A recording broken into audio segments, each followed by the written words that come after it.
nangyayari behind that hiwalayan. Wala naman tayo doon, closed door kapag magkakasama sila, di ba? So we really don't know what went on with their relationship. Ang hirap pong hindi, sabi lang madami. In general, sa mga naghiwalayan.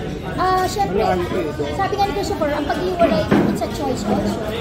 Yun ang pinili nila, maaaring baka talagang, alam mo yun, hindi na talaga. Pero kasi, to each his own po. Kanya-kanya talaga tayo. Ikaw, Chris, ano masasabi mo sa mga hiwalayan niyo? Ako kasi it's all about commitment. Yeah. Diba, whether you're in love or not, you go home and make the right choice. Ganun lang yun. Hindi naman magiging maayos lahat araw-araw. May araw na ayaw niya na ako makita. Ganun din naman ako.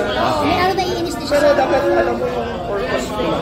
Diba? Kasi ako, syempre, broken family ako eh. So, I vowed na hindi ko gagayain ng tatay ko. So, ang buhay ko para sa mga anak ko na ganda ng mga anak ko. Haba ng hair? Basta ginagawa ko lang sa Mamaya po,